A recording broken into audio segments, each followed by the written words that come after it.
This happened when I was really young. I'm talking second or third grade.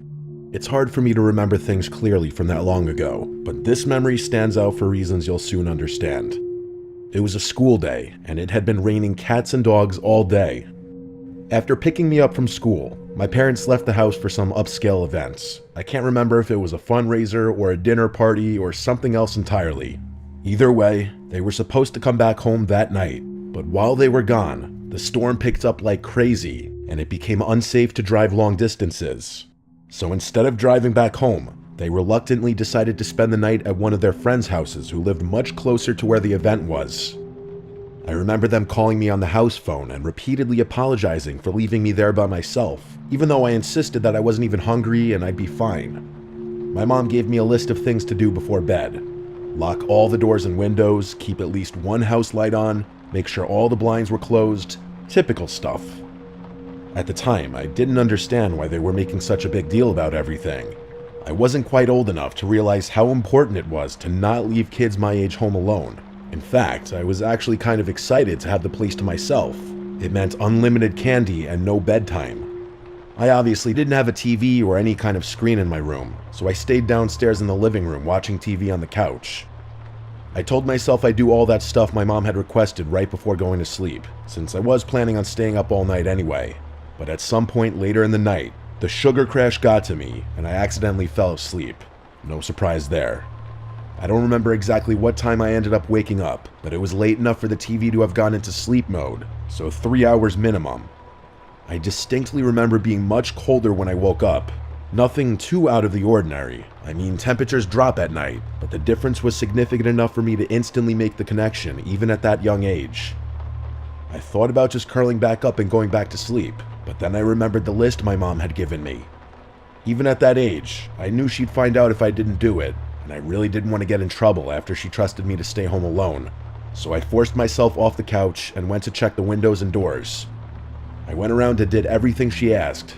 Locked the front and back doors, closed all the blinds, checked the windows, even the light. Everything was shut tight, which confused me a little because the house still felt way colder than it should have. I even put my hand against a couple of the windows to make sure they weren't cracked open or something, but they were all sealed. I figured maybe the storm knocked out the heater or something, and I didn't think much more about it. That explanation made sense to me at the time, and I was so tired that I couldn't devote more energy to thinking about the heat. So I headed upstairs to my room, ready to crawl into bed and forget about it. When I got to my room, I finally realized just how bad the storm had gotten. Our living room is tucked into the center of the house, so I hadn't really been able to appreciate the storm from down there. My childhood bedroom has a big external window though, so I could hear everything. The rain was slamming against the glass like it was trying to get in, and every minute or so there was a burst of lightning followed by a deafening clash of thunder. I wasn't scared of storms at that age, but I do remember being concerned that a tree was going to fall on the house. That's probably why I had trouble falling back asleep, even though I had been dead tired not even 20 minutes prior. As I was lying there, trying to fall asleep, I started picking up on these odd sounds.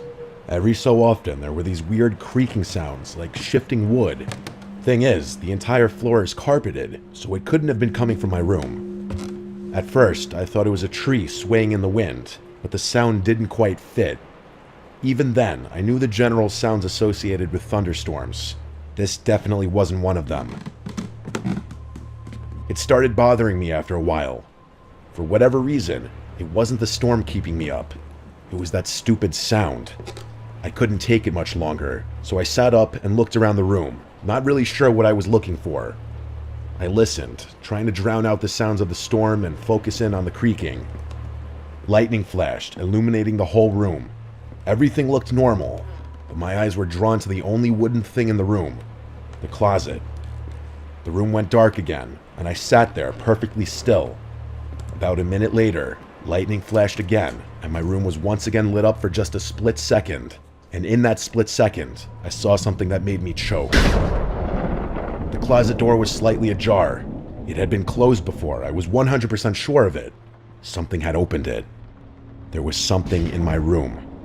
I didn't scream, I didn't speak, I didn't even think. I just got out of bed as quietly as I could and walked out of the room. That walk from the bed to the door felt like a 500-mile, 5-year journey. I immediately went downstairs and hid under the dining room table.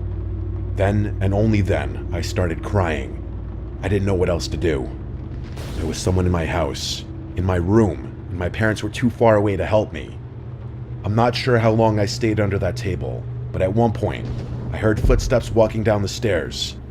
I held my breath, knowing that any sound I made could have ended my life. They weren't normal footsteps. It sounded like whatever it was jumping and pinballing down the stairs. The footsteps got closer. They were approaching the dining room table like they knew where I was hiding. I can't tell you how scared I was. I really thought I was gonna die. And then, from under the table, I saw them. I couldn't see their upper body, but two bare feet walked into view. Two nasty, wet, and muddy legs that were tinted yellow. I couldn't tell if they were male or female legs. That's how gross and almost disfigured they looked. There were cuts all over their legs, like they had rolled around in a thorn bush. They were also stumbling, like they were struggling to even stand upright. And just as I thought it couldn't get any worse, they dropped something. It was a wrench. It clattered against the floor, and I'm telling you, it took every fiber in my being to fight back a scream. If that person bent down to pick the wrench up, they'd definitely see me. With wide eyes, I watched as that person stood still, not picking up the wrench, but not walking away either. It felt like a standoff, where any wrong move could end my life. Eventually, they finally continued walking, and I couldn't see them anymore. I listened as the chaotic footsteps stomped and stumbled around my first floor for what felt like an eternity. And then, finally, the front door opened and shut. They were gone. I stayed hidden under that table for a long time after that. Part of it was fear, but another part of it was what I can only describe as trauma. I just remember being shaken and scared. I was at the ripe age where I understood how dangerous the situation was, but not old enough to know how to deal with it. The rest of the night was kind of a blur. I picked the wrench up off the floor, not wanting my parents to find it the next morning. After making sure the front door was locked, I slunked back upstairs, crawled into bed, and fell asleep. Everything went back to normal after that. For whatever reason, I was terrified to tell my parents. I didn't want them to find out I hadn't locked the doors and done everything they had asked me to do, so I just kept the whole thing to myself. It wasn't until several years later that I told them the story, and it actually took some convincing for them to believe me. Looking back, not telling them the moment it happened was an awful decision, since there was nothing that could have been done about it so far removed from the incident. If I'm being frank, this experience traumatized me for basically the rest of my childhood. I slept with a nightlight from then on, and I developed a fear of the dark that didn't go away for a long time. I still have trouble explaining what happened that night, but I learned my lesson. Lock your doors at night.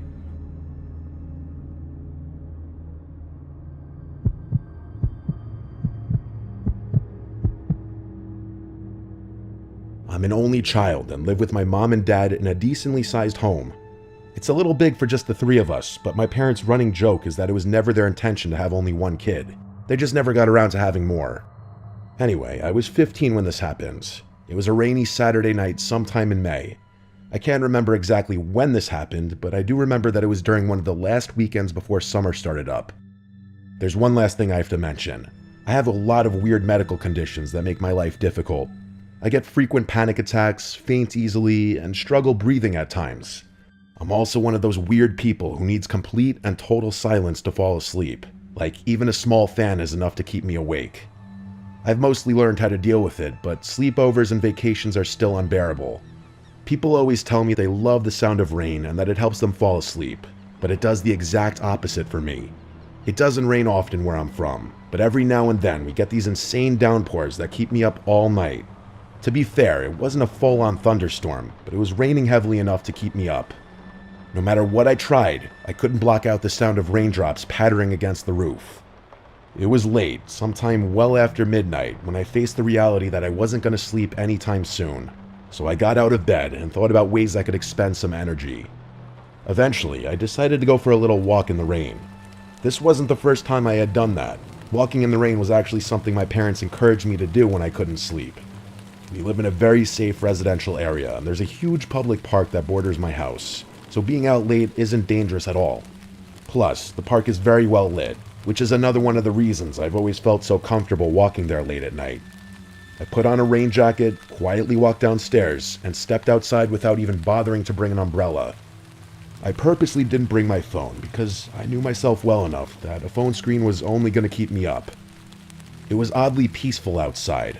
I've always been one for nature, and seeing all the trees gently swaying in the wind with the raindrops screaming down their branches was exactly what I wanted. After about 20 minutes, I started to feel myself getting tired, which was a good thing. I turned around and started walking back towards my house, figuring I'd be able to fall asleep by the time I got back. As I was cutting through the park, I glanced toward the road and saw something strange. There was a long black object lying flat in the middle of the street. At first, I thought it was an oddly shaped garbage bag or something like that, but the more I looked at it, the more I realized what it was. It was a person just lying there in the middle of the street. They were face down too from the looks of it. I felt a sick feeling bubbling up in my stomach. The only thought bouncing around my brain was the likely possibility that they had been hit by a car and were injured. Or worse. There was no other logical reason why someone would be lying motionlessly in the street, especially while it was raining. As much as my gut told me to just keep my head down and continue walking, I felt like I had to do something. My parents raised me a certain way. If I see a person in need, I have to help them. So against my instincts, I started approaching the person in the street. As I got closer, I was able to make out what they were wearing. Black pants and a dark plaid shirt. Definitely not the type of attire someone would wear during heavy rain. Judging by the clothing, it was a man, but that's what I had already assumed. I'm not sure if it was the gravity of the situation or something else, but as I was walking toward the street, I realized for the first time that night how cold I was. Like the rain was lukewarm one second and ice cold the next, if that even makes any sense. As I was closing in on the road, a screech rang out from somewhere behind me. Instinct took over and I whipped my head around, adrenaline flooding my veins. It sounded like a howl, but slightly off.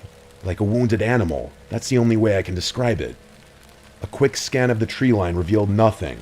The sound must have come from deeper in the park, meaning there was no imminent danger. Still, the sheer strangeness of it all had my heart racing. I had never heard anything like it before, and the lack of an explanation was what triggered that feeling of pure fear. But that feeling was about to get 1,000 times worse, because when I turned back around and faced the street, that person wasn't lying down anymore. They were sitting perfectly upright, staring at me.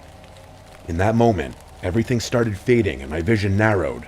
The only thing keeping me from passing out right there was the muffled sound of 1,000 raindrops pattering all around me. Before I could react, that person stood up and started sprinting towards me with a demonic smile on his face. And what's worse, he was holding what looked like a kitchen knife. Up until that moment, I didn't know what it meant to truly fear for your life.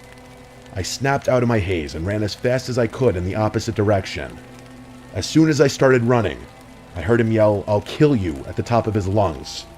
The wet grass made it impossible to run at full speed, but my one saving grace was that whoever was chasing me would have to deal with the same thing. I didn't want to lead him to my house, so I ran towards the trees, hoping I could lose him in the park. That's where the screech had just come from, I know, but I didn't have another choice. I didn't look back once, I just ran like my life depended on it. And considering how insanely cracked out that guy looked, I think my life actually did depend on it. I ran towards the densest part of the park, hoping I'd be able to hide in there before he caught up to me. I didn't even know if he was still chasing me, but I didn't care. Part of me felt like if I stopped running, the fear would catch up to me and I'd pass out immediately. I made it into the woods, and right when I was about to throw up from exhaustion, I ducked behind a tree and tried to catch my breath. I looked behind me, and there was no one, or at least no one I could see.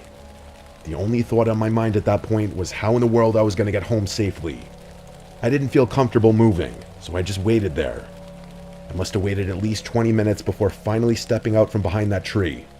I took the long way home, around the backside of the park and through this other section that spit me out a few streets away from my house. No one followed me. I finally made it home and collapsed on my bed, drenched and basically traumatized. I never got an answer for anything that happened that night. That howl is honestly what confuses me the most. I have a hard time believing it was somehow related to the man that tried to attack me, but it's just too coincidental. I think what happened is that guy heard the screech too, looked up, saw me, and then did whatever he did for whatever reason. As for his motivation, I have no idea. There's just crazy people out there. Maybe he was on drugs or something. I know it's not a real explanation, but I can't think of a better one. I still live in the same house today, and even though several years have gone by, it's hard not to think about this experience every so often.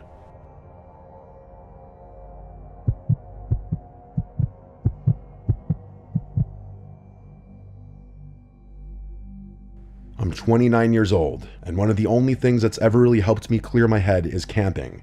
Not campgrounds or national parks where there's other people around. I'm talking true middle-of-nowhere camping. I grew up in Northern California, and I've spent the better part of my adult life learning to find those remote little pockets where you can still feel like the only person left on Earth. This story took place a few months ago. I had just broken up with my ex, and let's just say I was going through it. I needed to be alone. So one day, I just packed up my truck and headed out. I didn't have a specific plan. I just threw some gear together and decided to go back to a quiet riverside spot I'd stumbled across once before. It wasn't an official campsite or anything, just a little bend in the river you could reach if you followed this barely there dirt road past a whole lot of nothing. I got there sometime in the late afternoon, but the second I turned down the dirt path that led to the river, my stomach sank a little. There were already 2 trucks parked near the trailhead, one gray and one white. I couldn't see anyone around, but just knowing other people were out there kind of killed the vibe for me. I hadn't driven all this way out in the middle of nowhere to interact with people. I sat there for a second, debating whether I should just turn around and find another spot. But I told myself it was a big stretch of river, and chances were whoever owned those trucks were camped far enough away that I wouldn't even see them. I hiked maybe 15 minutes downriver when I saw 2 guys fishing up ahead. They looked like the type you'd expect to see fishing. Thick beards, a little overweight, heavy boots, but it seemed like they were more focused on something else. As I got closer, one of them quickly covered something with his jacket and gave me this awkward half smile. As I passed, he called out, saying something about how they were just target shooting cans and didn't mean to freak me out. I just gave a polite nod and kept walking without saying anything. As I kept walking, I couldn't help but replay the guy's comment in my head. It wasn't even what he said that bothered me. It was how rushed and awkward it came out. Like he was trying too hard to sound casual. I got that uneasy feeling you get when something doesn't quite add up, but I pushed it down. People out there weren't exactly known for their social skills. It wasn't that weird for rural folks to be a little off when it came to talking to strangers.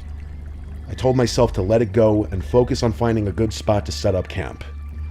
I found a spot a little further down the bend where the trees were thicker and the trail dipped out of sight. It wasn't perfect, but it was tucked away enough that I felt like I had my own space. I set up camp, pulled out a book, and tried to settle in. It started raining lightly not long after, so I threw on my rain jacket and kept at it, letting the sound of the river and the soft drizzle drown everything else out. Later, I wandered down to the rocks by the river's edge to reflect a little bit. That's when I noticed someone across the water. It was one of the guys from earlier, the one who had called out to me, only this time he was alone. He spotted me and waved. I hesitated, then waved back, figuring it was better to be friendly. He yelled across, asking for my name. I don't know why, but I shouted back my real name, Anisha, without really thinking about it. He stood there for a second after I answered, then pulled something out of his jacket. At first, I thought it was a phone, but then I realized it looked more like a disposable camera. Before I could even process it, he held it up and took a picture of me from across the river. And then, without another word, he just turned and started walking back up the riverbank like nothing had happened. I was beyond creeped out. The weird speech patterns and mannerisms were one thing, but taking a picture of me, that was next level strange. I headed back to my campsite and just figured I'd stay put for the rest of the night. After the sun went down, I crawled into my tent and tried to get some sleep, but my mind wouldn't shut off. I kept replaying the breakup in my head, picking apart every word, every mistake, every what if. I don't know how long I lied there like that, just listening to the river and the light patter of rain against the tent. At some point, though, I started hearing something else.